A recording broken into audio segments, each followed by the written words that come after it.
ഇന്നത്തെ വീഡിയോയിലൂടെ നമ്മൾ നോക്കുവാൻ പോകുന്നത് നിങ്ങളുടെ ആയുർരേഖ ആരംഭ ഭാഗത്ത് വെച്ച് രണ്ട് കവര പോലെ ആരംഭിച്ച് കീഴോട്ടിറങ്ങി കാണുകയും ഒരു ശാഖയിൽ നിന്ന് ആരംഭിക്കുന്ന ശാഖാരേഖ നേരെ നടുവിരലിൻ്റെ താഴെ വരെയും എത്തിയും കൂടി കാണുന്നുണ്ടെങ്കിൽ നിങ്ങൾക്കുണ്ടാകുന്ന ജീവിതാനുഭവങ്ങളാണ്. ഈ രേഖാലക്ഷണം കയ്യിൽ കണ്ട ബഹുഭൂരിപക്ഷം ആളുകളും അവരുടെ ജീവിത വിജയം കണ്ടെത്തിയിരിക്കുന്നത് ജനിച്ച ദേശം വിട്ടുപോയി നിന്ന് ജോലി ചെയ്തോ ബിസിനസ് ചെയ്തോ ആണെന്ന് കാണുവാൻ സാധിക്കും.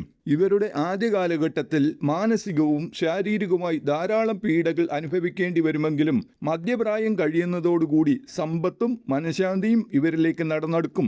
അന്യനാട്ടിൽ പോയി കമ്പനികൾ ആരംഭിച്ചോ ഹോട്ടൽ ബിസിനസ് ആരംഭിച്ചോ സമ്പന്നരായ പലരുടെയും കൈകളിൽ ഈ രേഖാലക്ഷണം അവരുടെ കൈകൾ നോക്കുന്ന വേളയിൽ ഞാൻ പലപ്പോഴായി പഠനവിധേയമാക്കിയിട്ടുണ്ട്. ബിസിനസ്സിന് ഏറ്റവും അനുകൂലമായ ഒരു രേഖാലക്ഷണമാണിത്. ഇതുപോലെ നിങ്ങളുടെ കൈരേഖകളുടെ ഫലങ്ങൾ സ്വയം മനസ്സിലാക്കിയെടുക്കുവാൻ വേണ്ടി ചാനൽ സബ്സ്ക്രൈബ് ചെയ്യാൻ മറക്കാതിരിക്കുക.